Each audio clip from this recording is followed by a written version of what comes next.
Welcome to the Mind Meets Medicine podcast, where we believe the future of healthcare is mind meeting medicine. Hi, I'm Kayla, a licensed therapist and founder of a mental health care clinic. And I'm Dr. Sir, a board-certified psychiatrist.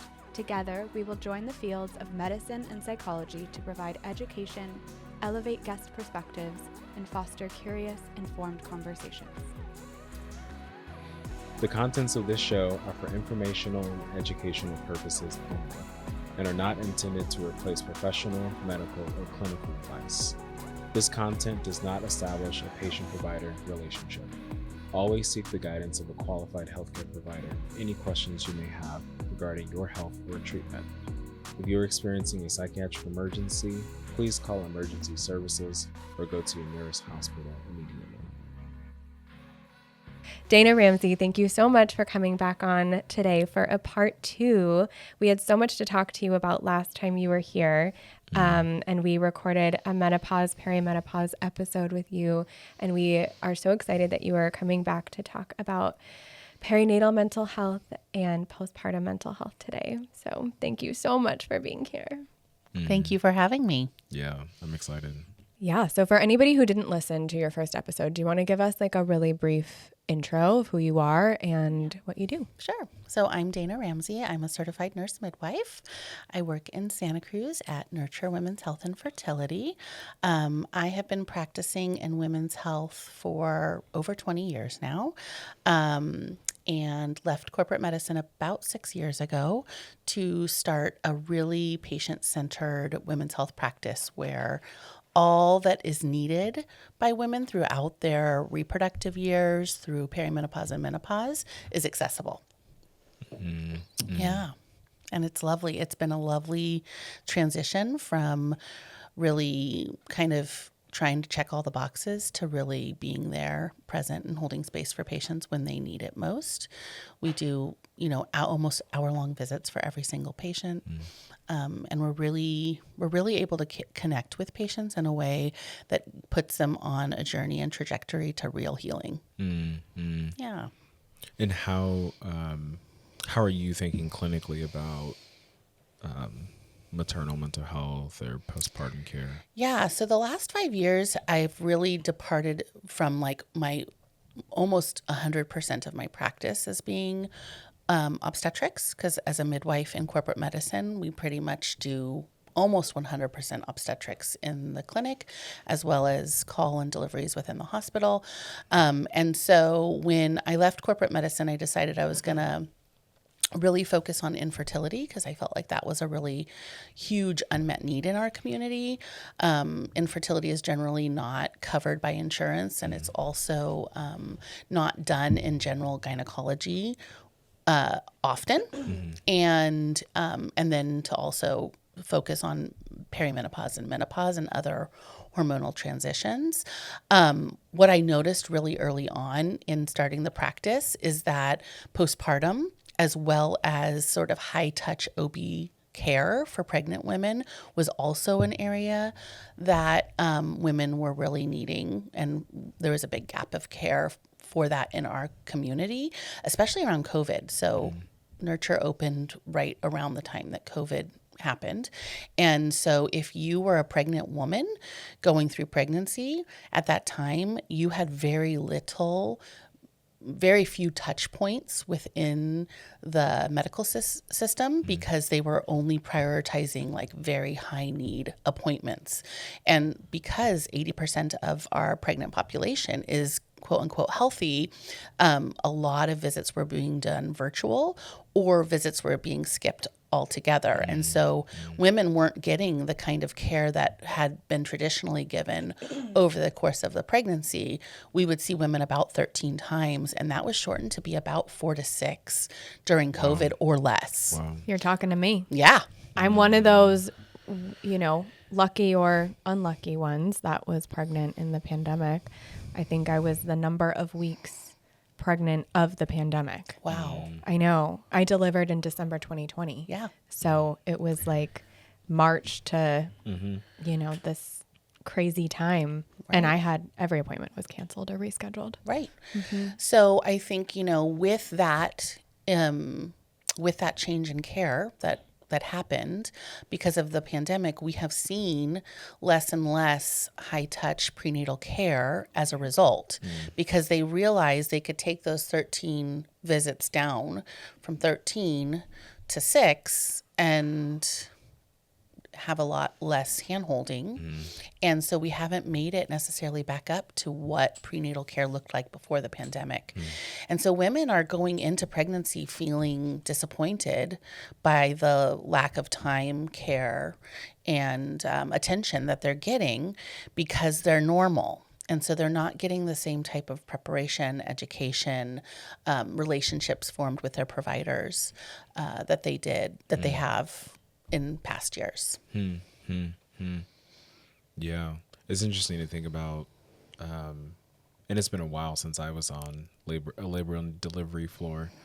Like a normal pregnancy is still a number, like the physiologic changes are so drastic. Yeah.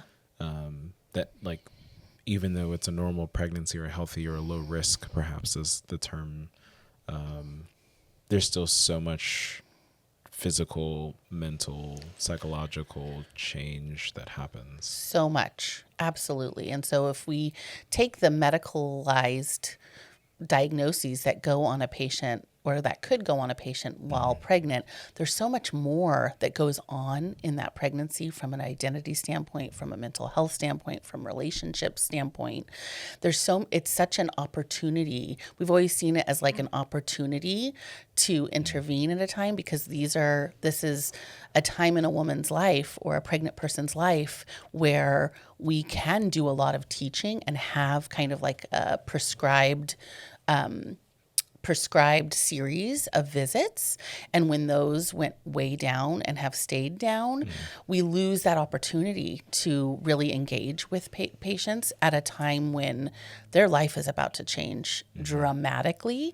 And so that opportunity to do all that education and support them through such a huge change that's about to come, it's a really like lost opportunity. And so a lot of patients are seeking parallel care with our nurture team, which means outside of their regular OB care, they come to us for like what I call lavender care, which is like, it's not medical care.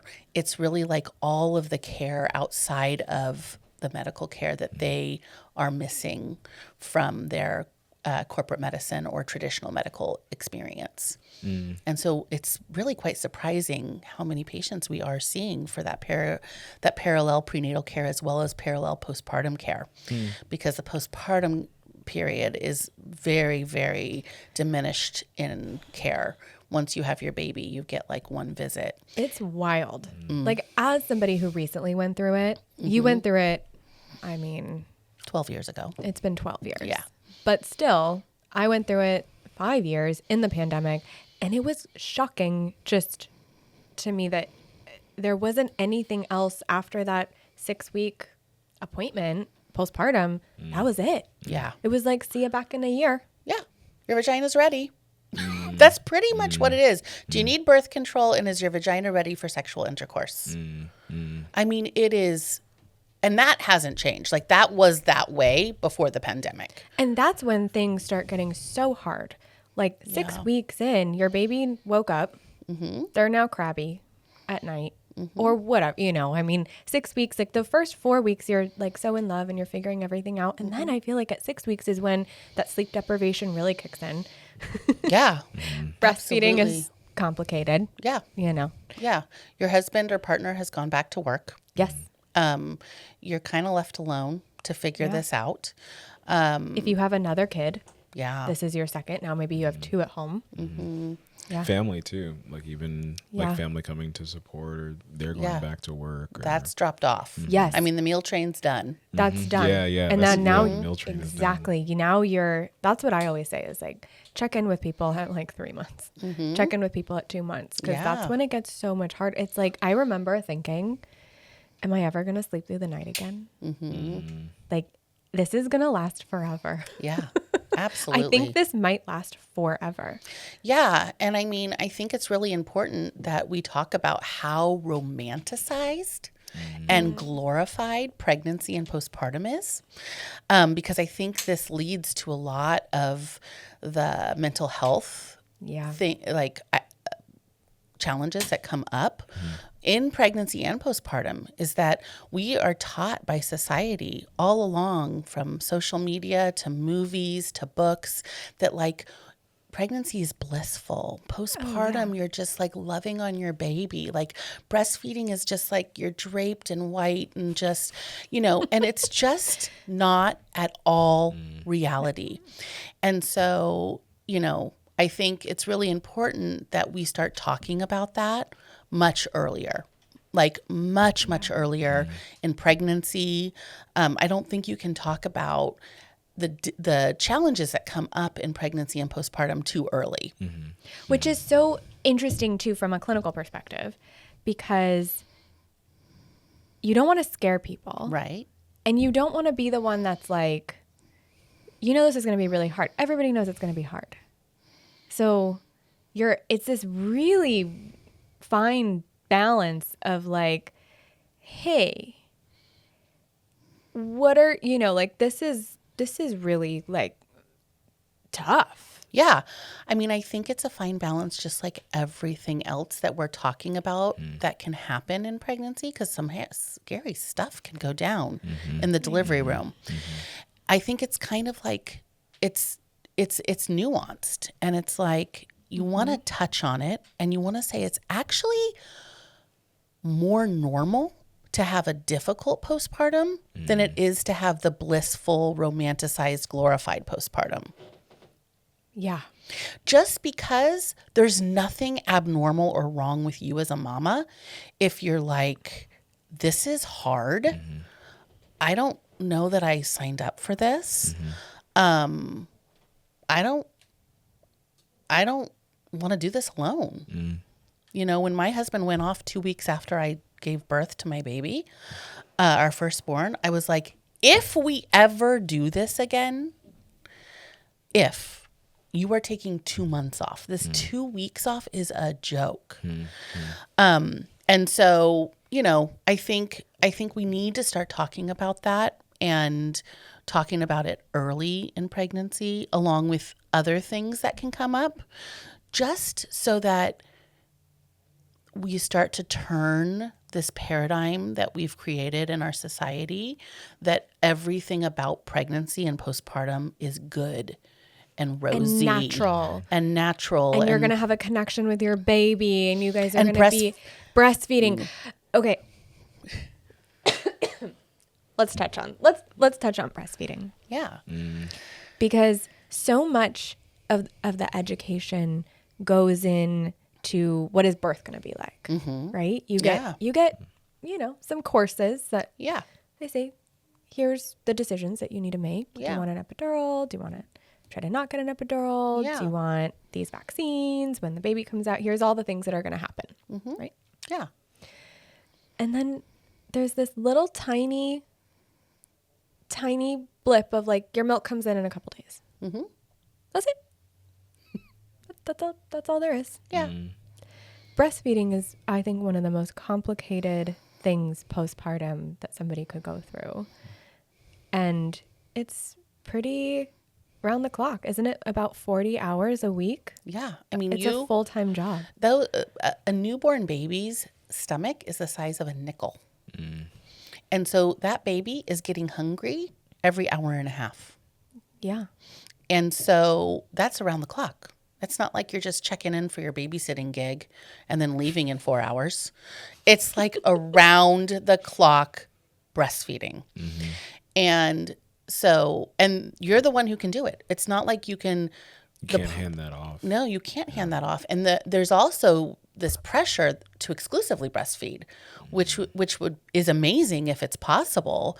But also, like, again, like just saying it is actually normal for breastfeeding to be complicated or to be challenging.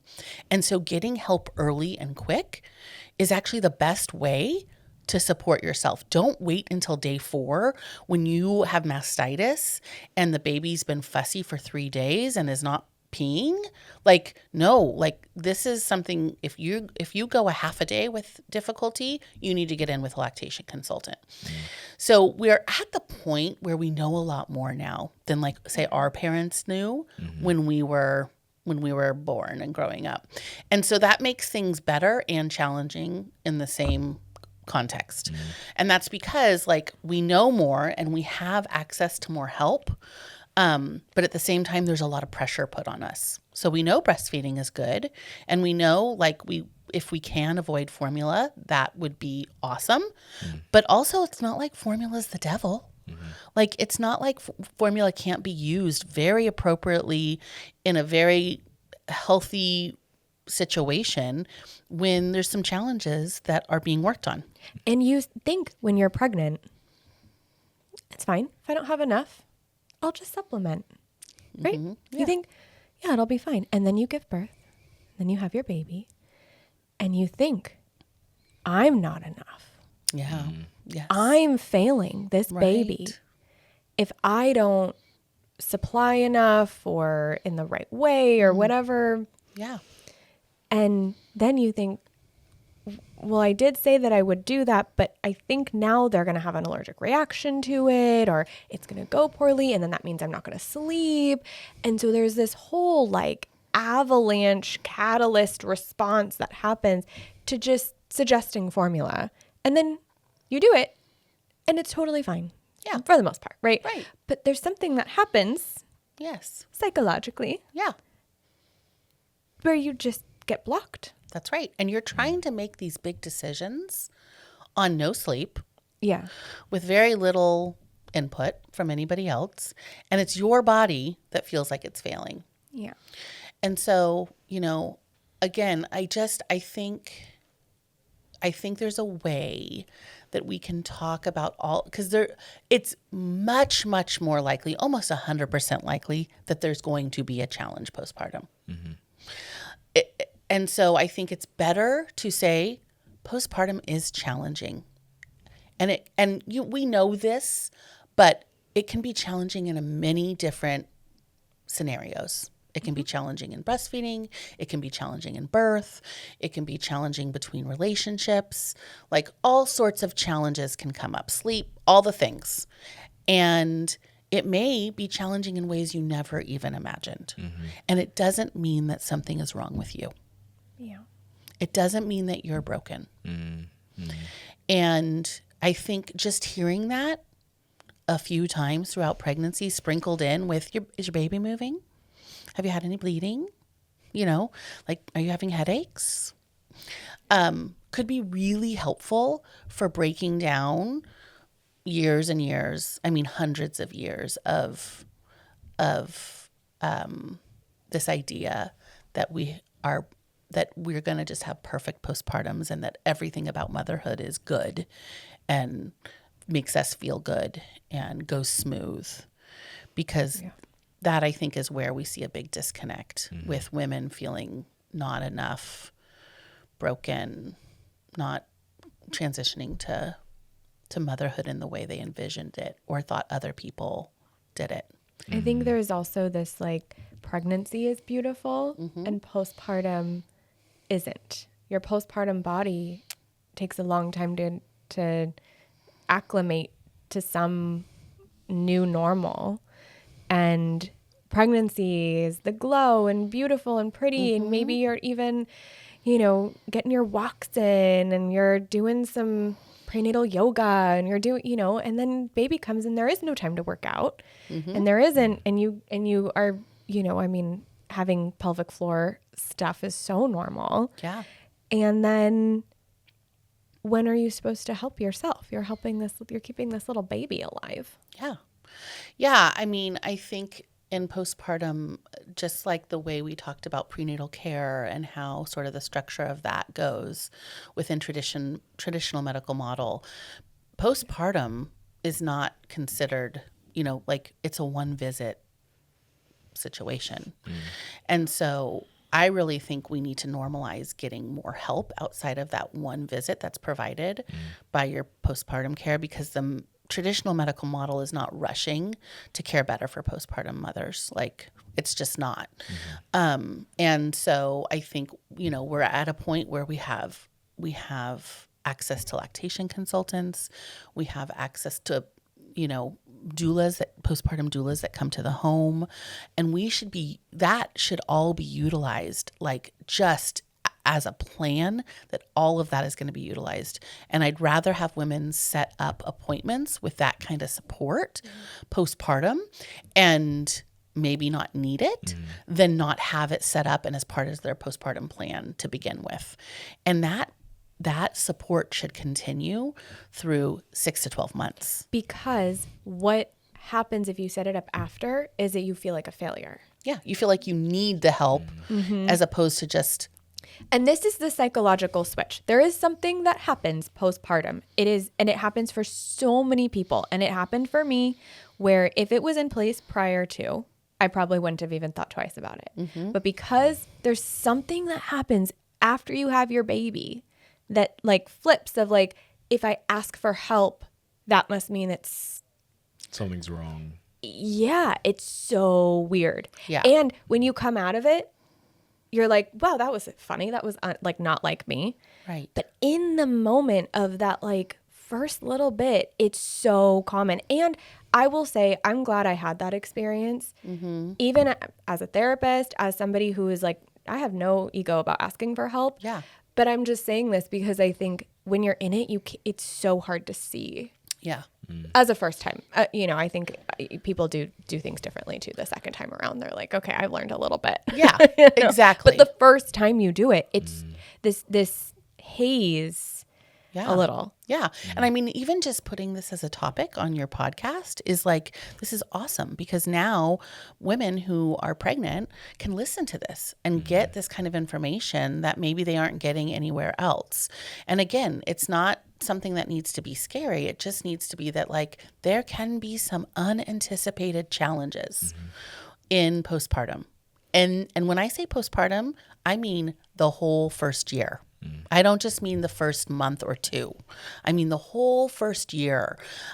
You go from a state of pregnancy of high hormones, high estrogen. Our body has the highest estrogen and progesterone it's going to have for 9 to 10 months. And we go from that to a state of no hormones. And how fast does that dump off? Very quickly. Yeah. Very, very quickly. And so the placenta, which delivers 5 to 20 minutes after you deliver your baby, is kind of the lifeline of hormones. And so the delivery of that decreases progesterone and estrogen. And then we shift to having, oxytocin in our body, that leaving, because that was a big piece of labor and postpartum, and then prolactin, which is the hormone that we then have. Oxytocin and prolactin are big players in breastfeeding and postpartum. And some women respond, just like some women respond great to estrogen and progesterone, and some don't. Just like we talked about in our last podcast about perimenopause and menopause. We see women having responses to those other hormones. And so, there's hormone changes. Within it's like days. Yes. That's massive shifts. Yes, absolutely. I would say that there's a shift in the hospital. So we're staying in the hospital, 24 to 48 hours after delivery if you've had a vaginal birth, and up to 3 or 4 days if you've had a C-section, major abdominal surgery. And we're seeing hormonal shifts then. And then once we get home, I mean, women are experiencing symptoms of menopause, night sweats, hot flashes, vaginal dryness. Like basically the body goes from a high hormone state to a very low or no. Yeah, really. And at the same time, severe sleep deprivation. And suddenly you are 100% 24 hours, 7 days a week caretaker of this new little baby being. So it's a huge transition initially. And the help comes sometimes. Sometimes that help is really understanding. And sometimes that help is really not very understanding. I mean, there when I was having my babies, there had been a movement to do 100% formula fed feeding of the baby when my mother-in-law was child rearing. And so the fact that I was exclusively breastfeeding was all new. So I didn't necessarily have like as quite of as supportive of an environment in my breastfeeding experience, because this was new and weird and not necessarily seen as a natural, healthy. Why would you put so much work into feeding a child when you just can give it formula? And so on the other hand, I had my mom who was very pro breastfeeding. So, you know, it's like the help can come and it can be helpful, but the help can also come and not be helpful. Yeah, I remember having a funny scuffle with my mom about putting blankets on. And there was a lot. I remember every time I would walk into the room, there was like so many blankets. And I'm like, you're not supposed to put like a ton of blankets on anymore, right? Like they're warmer. The sleep sack was just fine. Yeah. And I remember every time taking the blankets and the socks, like the layers and layers and layers of socks, and or the swaddling, or this baby needs to sleep on its back versus that its was tummy. One of the, so they're like, you know, like the help comes, but we know so much more now, and we have different ways of doing things, which then could kind of make for like a little bit of like an awkward situation with your help. Or conflict. Conflict, exactly. What do we do in this? Like for the mama, because I think if we, just like how you say, which I love, is like, believe her and let's put in all the support for mama to be able to show up as she's navigating this chapter. Yeah. And so what do you say here? Like, what are recommendations that would be really necessary for her to have a positive postpartum experience? If I had a magic wand. If you had a magic wand. Yeah, if I had a magic wand, I would make sure that she had really phenomenal prenatal care. And that means starting with a positive pregnancy test and having, you know, good prenatal care in that first trimester. At this point, most women are not seen for prenatal care until 10 or 12 weeks. And, you know, that's 2 to 3 months into the pregnancy. And there's so many feelings and symptoms, mostly feelings, that come up that would be really, really amazing to process as a newly pregnant woman or birthing person. And so I think if I had a magic wand, our prenatal care would be done by the majority done by nurse midwives who are able to really holistically treat the women and the families from positive pregnancy test, and that would be a formed relationship that would continue through, you know, every 2 weeks of the pregnancy until labor. And in that time, other support could be brought in for the patient, and, you know, like therapy, pelvic floor physical therapy, breastfeeding support and guidance. Also just like really figuring out a postpartum plan that will work, or that will be helpful to the pregnant person. Because again, we have helpers around that will help in their way, but that doesn't always mean that it's helpful to the mother. And so figuring out that plan, 76% of mothers will be going back to work. And so that is also very different from when our parents, you know, were having children. And so that's also a whole nother like stressor that comes up postpartum. And planning for how that's going to look, because when you have been caregiving for a baby for, you know, 4 months, and suddenly you're going from 100% with that baby every day, every night, all the time for 4 months, and then dropping that baby off at daycare, that is such a difficult transition for mama and baby. Well, also maybe weaning at the same time, which is a hormonal shift Yes. too. And Or deciding to pump 6 times a day while your baby is so that you have And looking enough at milk a picture of your baby Yes. to produce enough milk on your lunch hour. on your lunch hour. While you're also trying to sit there and chart or send emails. It's just, I mean, it brings us right back, right? It brings us right back. And so I think really phenomenal, very like holistic approach to prenatal care with certified nurse midwives and therapists and nurses who are really great educators could be a model that that could really help truly prepare women for what is about to happen after the birth. Everybody focuses on the birth and the labor and what's going to happen and what are all my choices that I think, and that's partly what we go over in prenatal care and what we have time to go over. If we had more time, we could have less scary, more thoughtful conversations around postpartum, and a plan to make that first year as supportive as possible.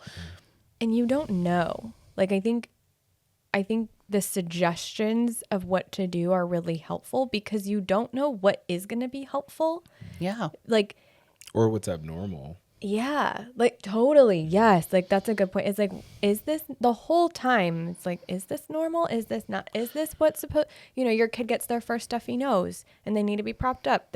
Your kid gets their first rash and they have to go on some kind of medicine, and that's scary. Every step of the way is like making a life or death decision is what it feels like. High stakes, yeah. High stakes. But it's not necessarily. And then I think you're met with the traditional medical model of kind of feeling invalidating or feeling like, I think this is no big deal. Totally. And I think this is a really nice transition to talking a little bit about anxiety postpartum and even maybe in pregnancy. Yeah. Yeah. Because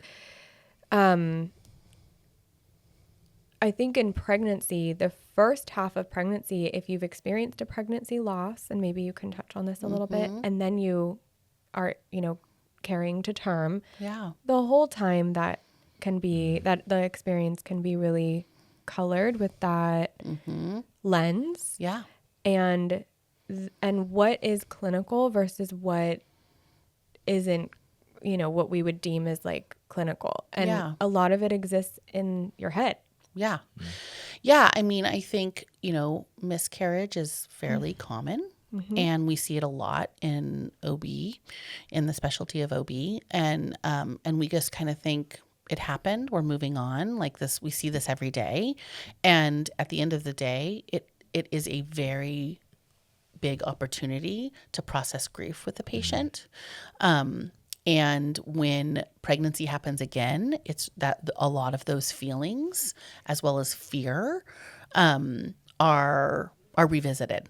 And so the medical entity doesn't really recognize that because, again, it's such a common happening within our specialty that we're like, oh, yeah, you had one miscarriage. Okay, great. Perfect. Are you having any bleeding? Okay, excellent.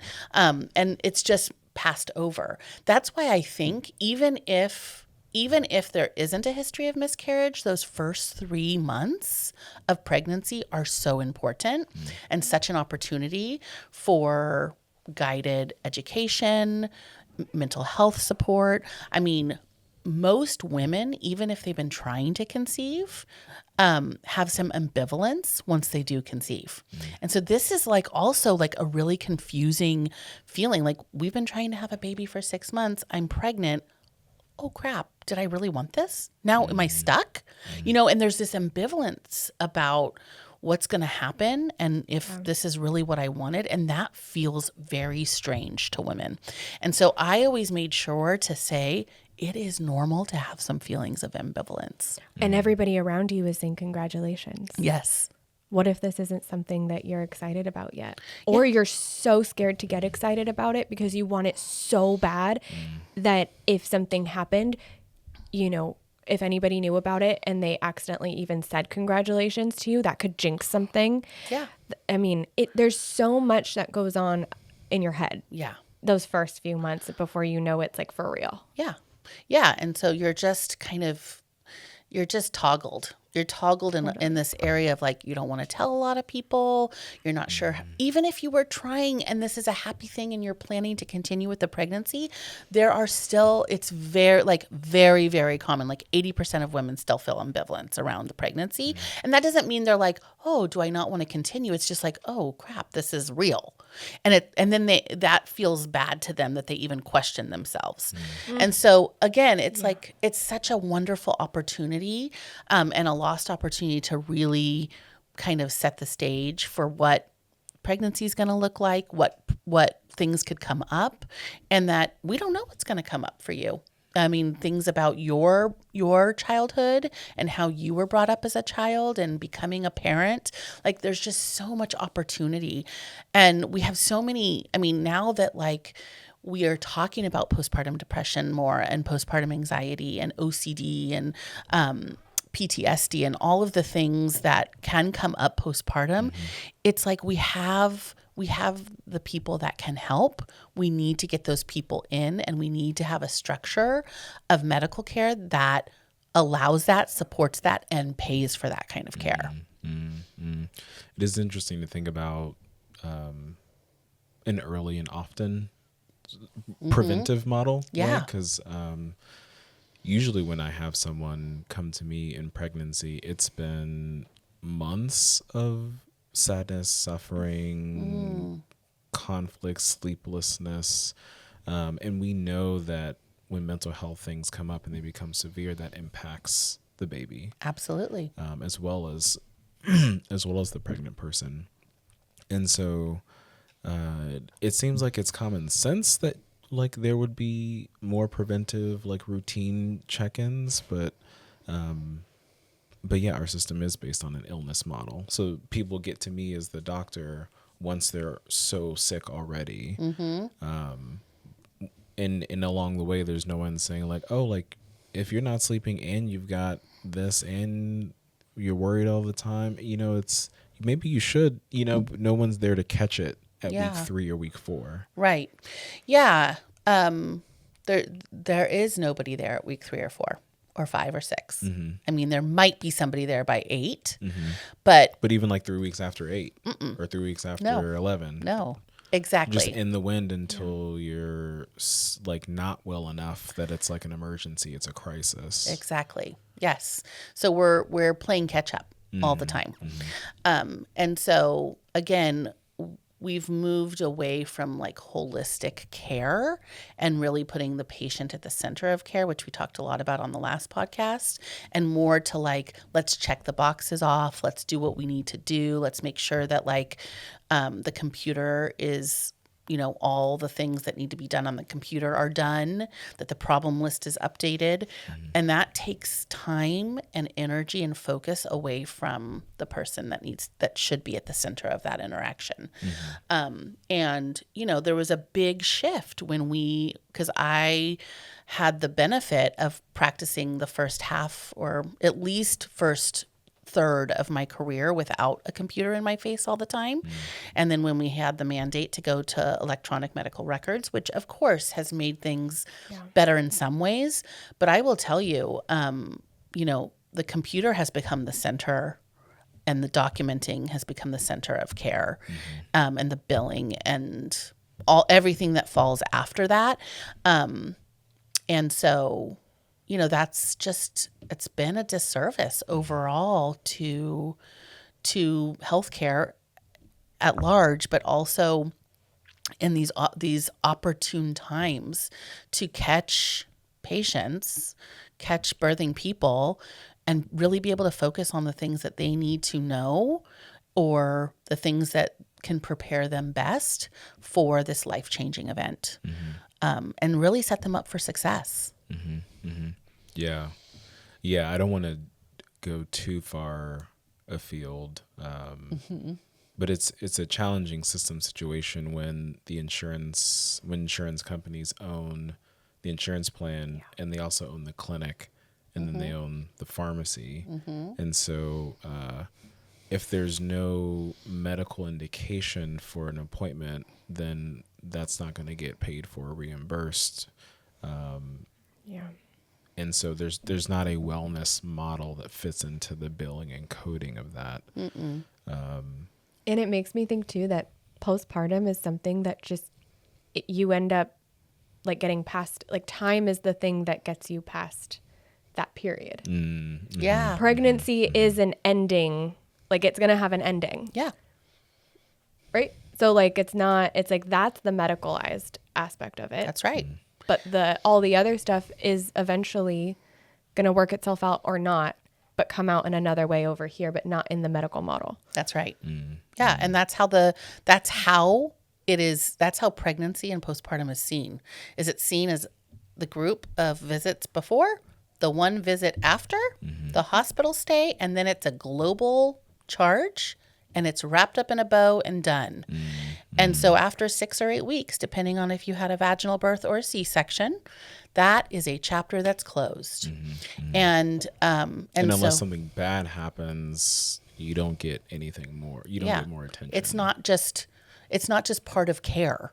It's something bad has to happen.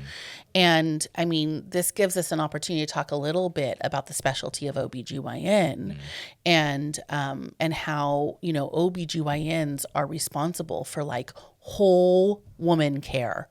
Like they're expected to see the whole woman through their whole life and do really crazy surgeries, run from a 5-hour hysterectomy to a very difficult delivery, to helping somebody in the clinic with an abnormal pap smear, to then going next door and talking to kind of a sad mom. Like that is the day of an OBGYN.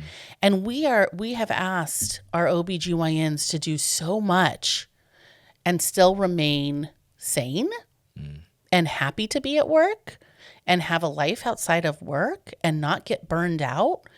And I really feel like I have seen the specialty of OBGYN and my physician colleagues and their own mental health and their own, career,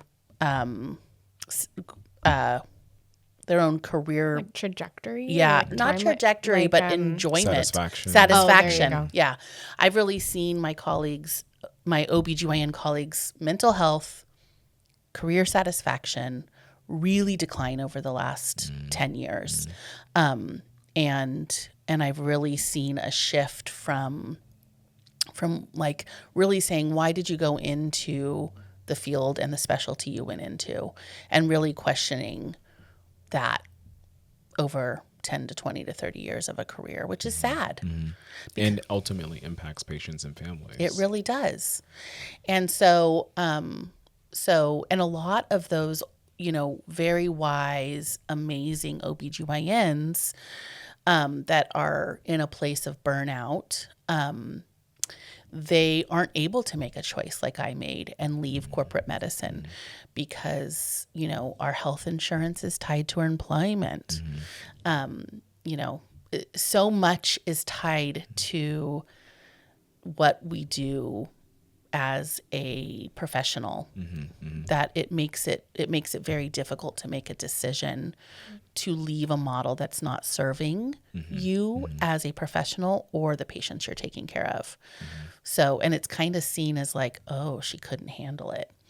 And so I really feel for the specialty at large in OBGYN, and I really have felt that for like the last 5 years that really we need to shake up the model and we need to shake up how we're training our women's health practitioners and whether or not a model that focuses on delivery and OB care should also be the same person that is doing surgeries and all of gynecology and all annuals, like all of postpartum and perimenopause and menopause. Like it is, there's no other specialty in medicine that has the responsibility to take on that much care.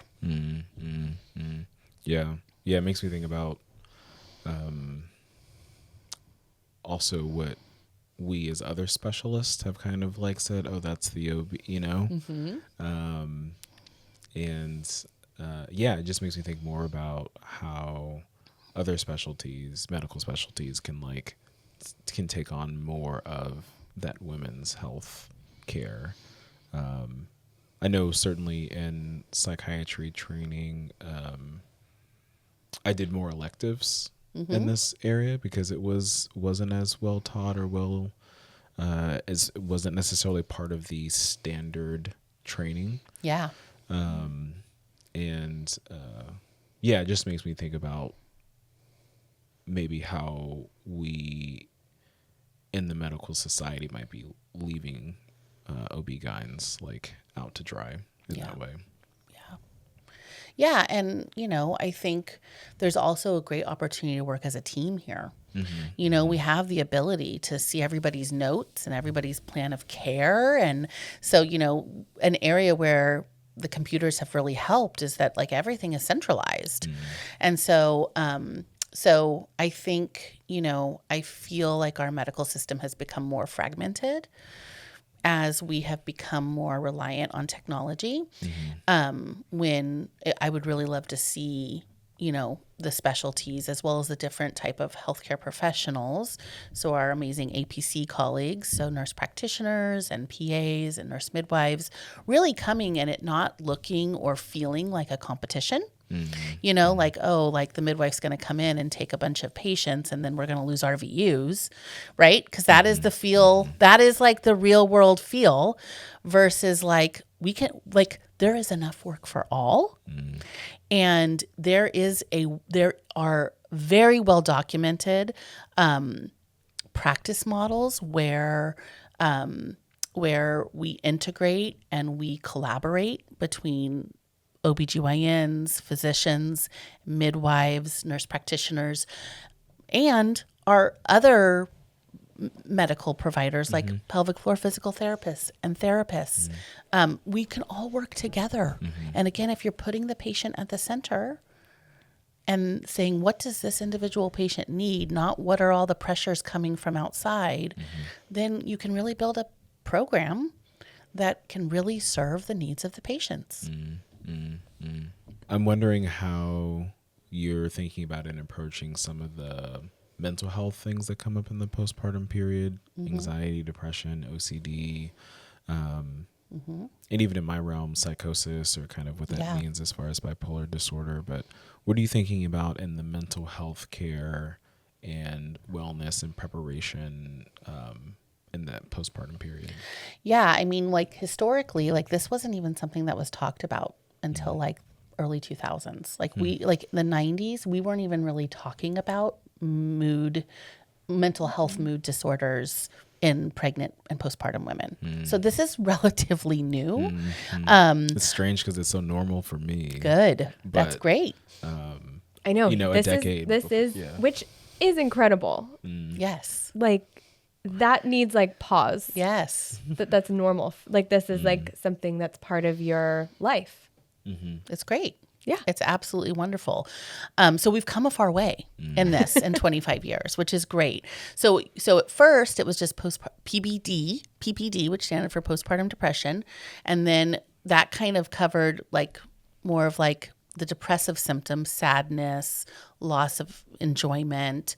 And then postpartum anxiety came in, and that was more of worry, fret, fear. And then we were having a really hard time because women were also experiencing symptoms of OCD as well as post-traumatic stress syndrome. So fairly recently, like within the last 10 years, we came up with a term called PMADs, perinatal mood and anxiety disorders. And we don't love that because it has the word mad in it, but it allows us to really kind of touch on all of the different emotional experiences that can happen within a perinatal period. So either before, during, or after pregnancy. Or maybe we need to reclaim the word mad as it's okay to be mad at moments and times of perinatal and postpartum mental health. There you go. There you go. So having a word or a term that kind of is all-encompassing has been really important, because the experience of the perinatal person is so vast. And so we see a lot of women, 1 in 5 women will have a PMAD diagnosis of depression, anxiety, OCD, PTSD, or in rare cases, but very serious cases, psychosis. And so this has been a big breakthrough, because now we have a word to it. We can have providers who specialize in it. We can share language, all of that. And so, again, we've talked a lot about this romanticized version of pregnancy and postpartum.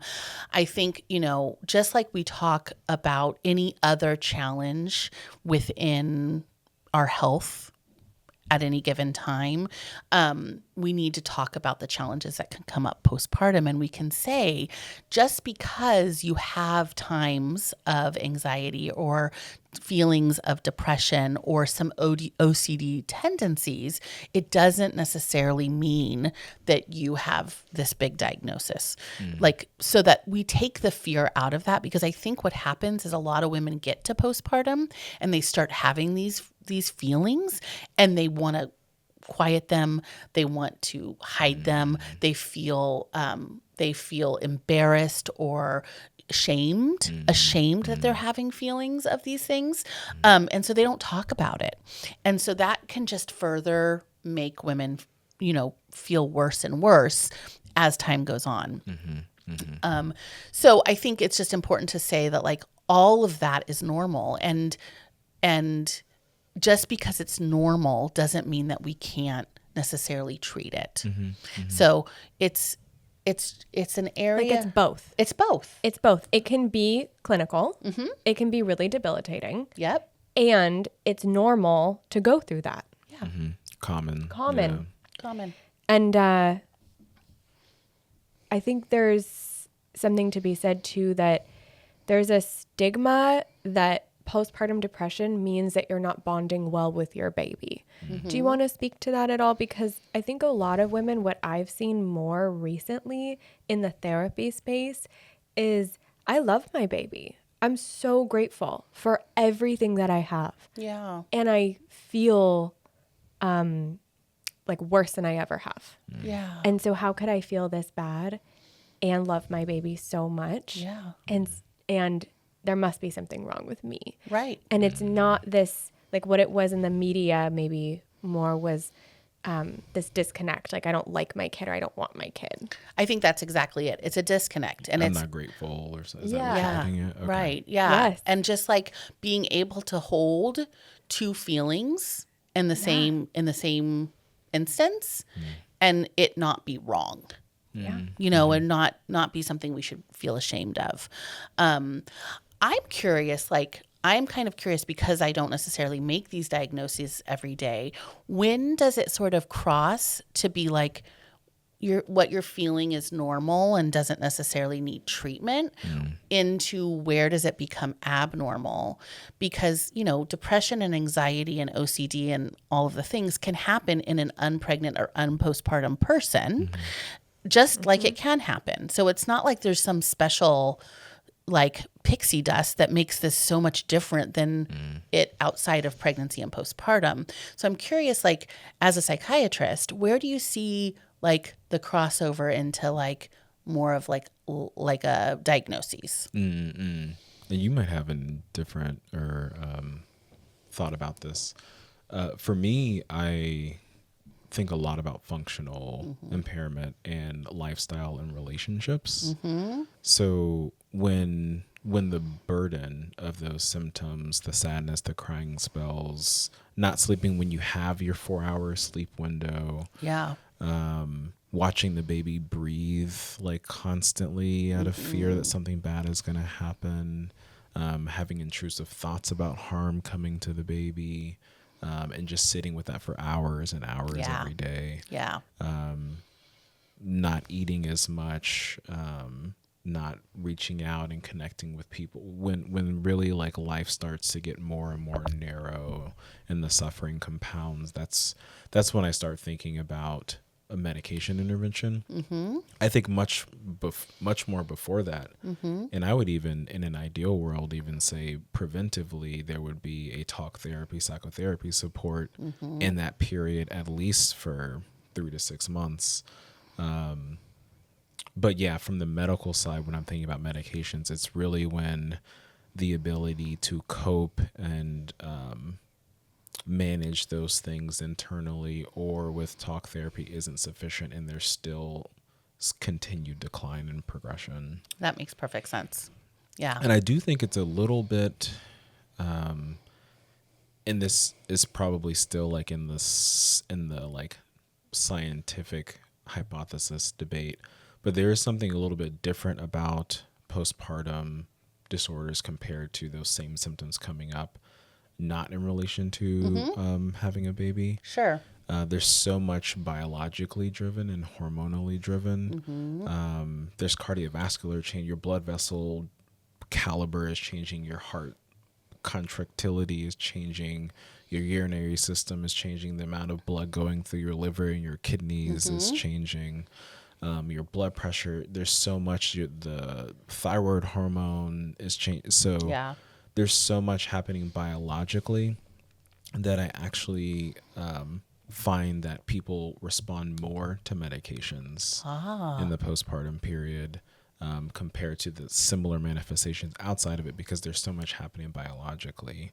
And so sometimes when I'm counseling people, to what you were saying, Kayla, about having these symptoms being a sense of shame or guilt or like not being enough, sometimes it's actually easier to counsel and say, there's like, I can print out a paper that's 10 pages long about all the things going on in your brain, blood vessel, skin tissue, connective tissue in pregnancy, and then the shift after. And it's not just your psyche and spirit that you're confronting. It's your human body's adaptation and changes. And sometimes that gives people a little bit permission and authority to say, this is beyond, like, it's normal, but it's beyond my capacity to handle it on my own. And it makes it a little bit smoother to have some of that support. Yeah. So yeah, that's kind of like my That's a great perspective. Yeah. And it's similar what we use in OB when we're treating, when things haven't become too much of a crisis, is like, is your life, how is function going? How is life going? Is this, and sometimes it's, a little bit on the borderline. And so it's quick follow-up that we need. We don't necessarily need it right away, medication, but quick follow-up is really helpful. It depends on their values too. Sorry. Yeah. Sure. No. I love this conversation. I think the only thing I will add as an assessment tool is if response to validation feels good or worse. And so what I mean by that is like, who sees you? Who's supporting? Do you feel supported? You're doing something really hard. Do you see that? And then if you walk out of that feeling like, oh yeah, I am. And that's a big shift when somebody feels seen, especially in that postpartum period, by somebody who's actually done it. Like, I see you, I've done that, I get it. It's really tough. Yeah. Are you being held emotionally by anybody in your life? That's a great How's question. that going? That's brilliant. It's so important, because if it's a yes, and this is, and I know that this is not me, then I'm like, let's see about making life a little easier with some medication. After a couple, not initially, but I do think like, you don't have to be at this point. But if there's some levity or relief that comes from validating, truly being seen by somebody in the therapy space, and then you walk out after a couple sessions and you feel better, then maybe it's an emotional, like you're having relational and emotional stuff happening. And I hesitate to say this, but I'm also going to say it. Anything that's pre-existing in relationships prior to pregnancy and prior to having a baby will be probably exacerbated, if not come forth way more after baby has arrived.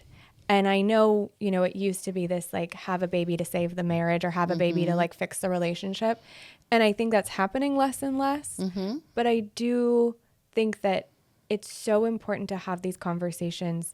Pregnancy takes a long time, takes 10 months. You're cooking that thing for a little bit, right? Yeah. So while that's happening, what can we do relationally, like what you're talking about, like to prepare for postpartum? Because it will, you know, how do you want to be seen when you're having anxiety and you're watching your baby breathe? Because I will say, every mom does that. Every mom sits there and is like, okay. And something that nobody knows before you have a kid is babies are noisy sleepers. Yeah. They make a ton of noise and they move a lot. And so you think every time your baby moves, they're either waking up or they're gasping for air. And that's just a normal, like, unless you've been around babies, that's just a normal thing. Like nobody knows that, right? Yeah. And so, you know, I would just say, like, it's okay to just look across from like a new mom and be like, yeah, that's so annoying. Like, that's so hard to try to sleep through. Right. You know, what can you do? I always say to people, like, do you have a comfy couch? Do you have a second mattress or a bed somewhere where one of you, if it's a 2-parent household, can go lay down without the baby in the room? Yeah. And one of you is with the baby and one of you is not. And how can you get away a little bit so that you can relax in your nervous system? Because we are so primed to wake up. That postpartum brain wants to be on. It is biological. It is biological. And we can't fight it. And it is so hard to sleep with your baby in the room because you think that they are going to die. It is that we are going to sacrifice everything in our system to make sure that baby lives. Something else I say is that you are not parenting for the first year. Yeah. There is no parenting that happens. You're keeping a little thing alive and it is sucking everything out of you, literally and physically, like, you know, metaphorically and physically. And it is a relational game that whole first year between the, you know, the inner circle and the extended circle. And how to, it is okay to have needs and it is okay to ask for what you need. Yeah. And recognize that self-care, quote unquote, you know, self-care isn't just taking a shower. Right. Self-care isn't just, you know, leaving for an hour and coming back and doing an errand. Right. How are you getting seen and held in this journey, in this experience that's not going to be like anything else you'll ever go through? It's the hardest thing it's the hardest thing I've ever done. Yeah. That first year postpartum. Right. Which means that hidden things become revealed. Totally. Yeah. So that's my ad is like, if somebody feels better after being seen, then that says something. And everybody should have the opportunity to have that experience. Absolutely. To see if it helps them feel better. Yeah. Right? Because there is also, this is the last thing I'll say. There is also, sometimes you don't know it when you're in it, that it's the, like, I didn't even know this was normal or common. So I must be either like having it harder than some other people, or maybe it's going better for me and I have a healthy baby. So, or I don't have a healthy baby. And so I know this is just par for the course. Right. That when you go to therapy and you talk about things, it comes up, like things are revealed in that of, you know, diving deeper into the emotional experience of what this means. Yeah. And you can explore it before it all explodes, when no one's getting sleep and everyone's hungry and the baby's crying. Yeah. You know, the other thing I probably want to say on this topic too is resource management too. And sometimes when I'm thinking about maybe more mild, moderate presentations in pregnancy and postpartum, I'm also trying to gauge what is their access to resources, because some, for better or worse, a medication intervention is relatively straightforward and maybe affordable. But the time, the childcare so that you can attend the therapy appointment, and there's just so much other stuff. I also acknowledge that we may be intervening based on your resources and a shared decision about your values with medication in certain situations where I might have preferred if it was more of a psychological approach. But I also acknowledge the reality and work with what we have. Right. Yeah. I mean, that's kind of what we have to be, as flexible as practitioners and providers to be able to meet the patients not only where they are emotionally, but also financially. And it's another conversation probably completely that, like, we don't have the resources to provide this to everybody at the same level, which is a shame because it is such a missed opportunity to really kind of change the trajectory of 2 to 3 to a family's life going forward and how they experience and deal with stresses. Again, a bigger conversation for a different time, but if I had a magic wand, psychological therapy support would be available to all, cost-free at any given time, especially in pregnancy. And for partners. Yes. Yeah. Absolutely. Yeah, families in general. I also would say, as not a plug, but maybe perhaps just a perspective, is pregnancy and postpartum mental health things might be one of the times that I would more strongly push for someone to consider seeing a psychiatrist as opposed to getting mental health care from primary care. And I guess OBs or midwives probably see this a lot too. I don't work with them as much, so I don't have as good a frame of reference. But there's so many biological changes to consider with medications, blood volume, water volume, how the kidneys and liver is processing, I mentioned before, hormone shifts, that it really is a little bit more of a specialized area to do it right. Make sure you take into account the impact on the baby of the medications, having informed conversations about risk. I think I would push that a little bit more than I would for non-pregnant persons. And in the postpartum period, how is medication going to affect lactation? Because medications impact that as well. And also counseling people on like how to integrate formula so that they can address sleep issues. So there's like a little bit more of robust, complicated conversation in that. Great. Yeah. Is there anything else that you want to just like close with? I mean, I would say it's important to recognize how far we've come. Yeah.